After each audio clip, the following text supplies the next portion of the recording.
Assalamualaikum warahmatullahi wabarakatuh. Perkenalkan, nama saya Sabrina dari Smart Jati dari Fakultas Ekonomi dan Bisnis Prodi Akuntansi dengan NIM 193-2505166 dan salam budaya.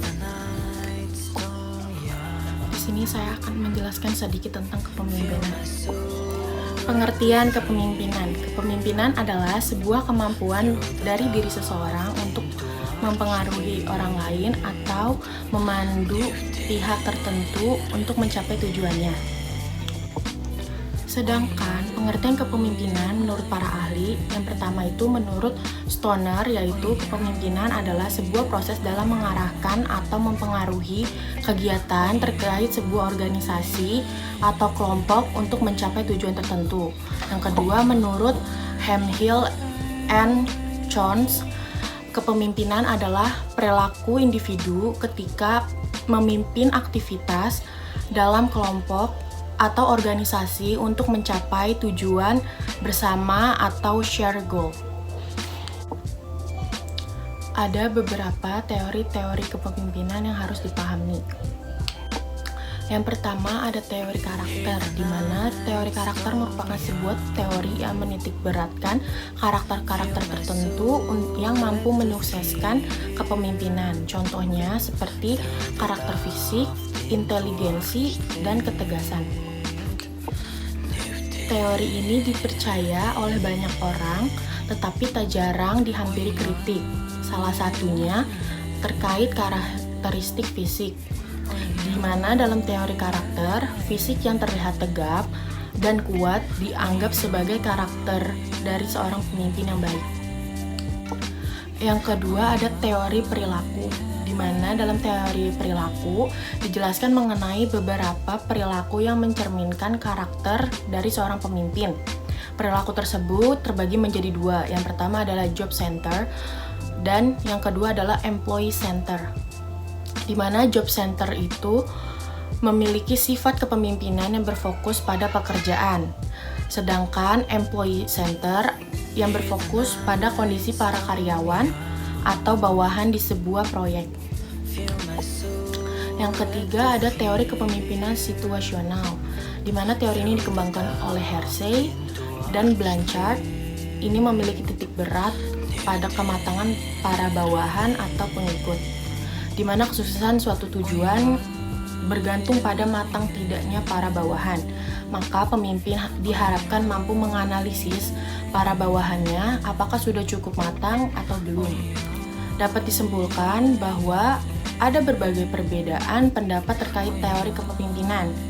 Namun yang jelas kepemimpinan yang sukses tidak hanya berlandasan pada faktor pemimpin saja, tetapi juga para bawahannya. Pada buku Hamdani Nawawi yang berjudul Kepemimpinan yang Efektif menjelaskan beberapa macam fungsi dari kepemimpinan.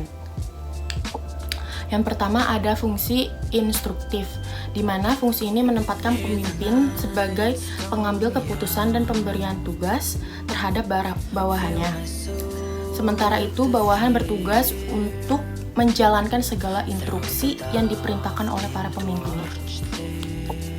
Yang kedua, ada fungsi konsultatif. Fungsi ini memiliki sifat dua arah, di mana bawahannya dapat berkonsultasi pada pemimpin untuk mencari jalan terbaik dalam mencapai tujuan bersama. Pemimpin diharapkan cukup bijak dan punya pengetahuan terkait hal yang sedang dikerjakan agar bisa mengarahkan bawahannya dengan baik. Yang ketiga ada fungsi partisipasi, di mana fungsi ini itu pemimpin mampu mengaktifkan partisipasi para pesertanya sehingga mereka juga turut berpartisipasi dan berinisiatif dalam suatu proyek, di mana para bawahan tidak hanya sekadar menjalankan perintahnya saja.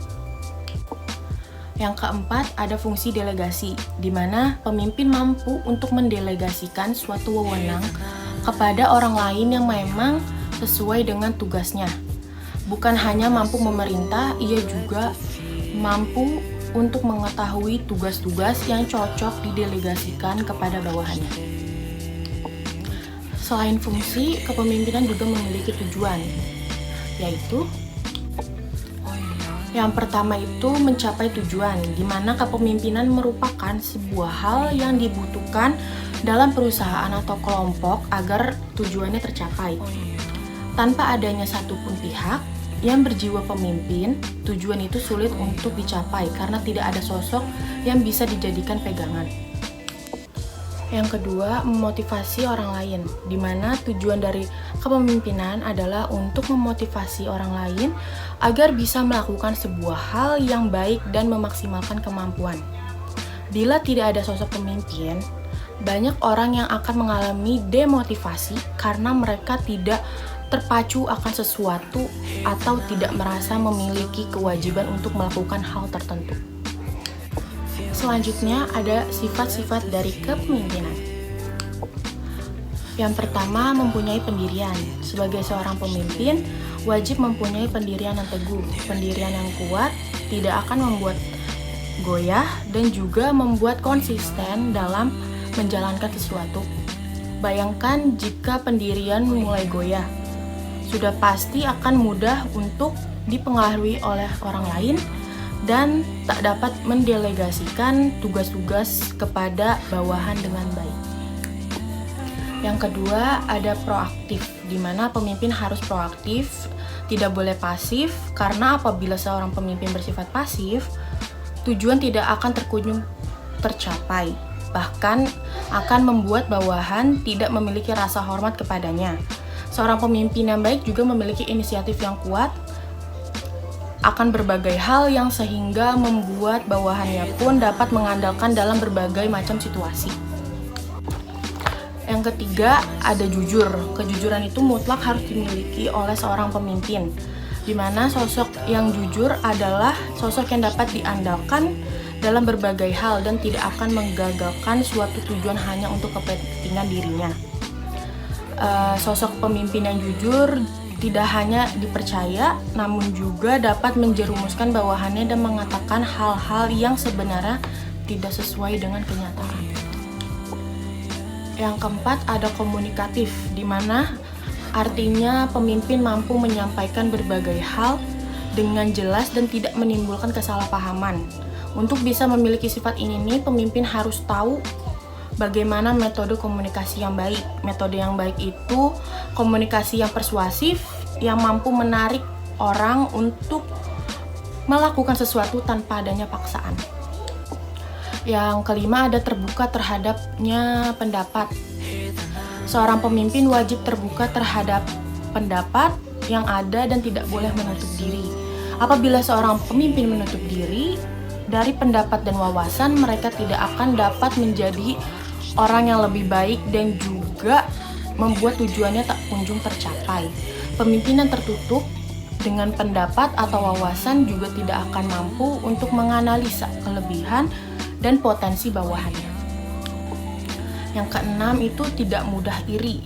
Dasarnya itu pemimpin memang seorang yang lebih diunggulkan daripada bawahannya. Namun, bukan berarti pemimpin iri apabila bawahannya unggul dalam suatu hal, justru berusaha untuk menjadi lebih baik lagi. Pemimpin yang baik harus bisa mengarahkan bawahannya, tetapi juga tetap mampu mengapresiasi bawahannya atas sesuatu yang sukses mereka lakukan. Yang ketujuh itu visioner, di mana seorang pemimpin yang baik tidak mungkin bisa meramal, tetapi setidaknya mereka punya kemampuan analisis yang kuat dan bisa merencanakan berbagai hal serta membuat perkiraan tentang apa yang terjadi berdasarkan data-data yang ada. Yang kedelapan itu sabar, di mana akan ada banyak cobaan yang didapat seorang pemimpin. Kunci dari hal itu adalah kesabaran. Tanpa adanya kesabaran, bagaimana pemimpin bisa menyelesaikan suatu masalahnya? Pemimpin yang kurang sabar akan mudah menyerah, bahkan sebelum ia mencapai tujuannya. Kepemimpinan juga memiliki gaya, yaitu sebagai berikut. Yang pertama itu ada kepemimpinan otokratis, di mana pemimpin dengan pemimpin otokratis merupakan pemimpin yang dominan dalam berbagai tindakan dan juga keputusan yang diambil. Kekuasaan kepemimpinan sangat mutlak dan hampir tidak ada celah untuk para bawahannya memberikan masukan. Gaya kepemimpinan ini biasanya hadir dalam organisasi militer, di mana kekuasaan pemimpin amat mutlak, serta adanya pemisahan tegas antara atasan dan juga bawahannya. Yang kedua ada kepemimpinan birokrasi, di mana kepemimpinan birokrasi ini biasanya diterapkan dalam kantor pemerintahan atau perusahaan besar yang sudah memiliki budaya yang kuat sejak lama. Gaya kepemimpinan birokrasi ini mengatur berbagai hal macam secara sistematis. Yang ketiga ada kepemimpinan partisipatif, di mana gaya kepemimpinan yang satu ini memberikan ruang bagi bawahannya untuk berpartisipasi lebih dalam pembuatan suatu keputusan. Pendapat bawahan didengar, tentu bila memberikan pandangan baru dan sesuai dengan tujuan yang ingin dicapai. Hubungan yang terjalin antara atasan dan juga bawahan sangat bersahabat serta hangat dan tidak ada suasana otoriter. Gaya kepemimpinan yang satu ini cocok diterapkan di perusahaan-perusahaan rintisan atau organisasi nirlaba. Yang terakhir itu kepemimpinan delegatif, di mana gaya kepemimpinan delegatif ini para bawahan diberikan kebebasan oleh para pemimpinnya. Bawahan punya ruang untuk menemukan hal-hal yang sesuai dengan keyakinannya dan mampu mengambil keputusannya sendiri. Namun, kepemimpinan dari delegatif ini hanya bisa diterapkan apabila para bawahan sudah cukup matang dan dalam mengambil keputusannya. Karena jika tidak, para bawahan akan mengambil keputusan yang salah. Sekian yang dapat saya sampaikan tentang materi dari kepemimpinan ini. Semoga dapat membantu dan menambah informasi untuk kalian semua. Kurang lebihnya mohon maaf. Sekian dari saya, Sabrina. Wabillahi taufiq wal hidayah. Wassalamualaikum warahmatullahi wabarakatuh. Salam budi luhur.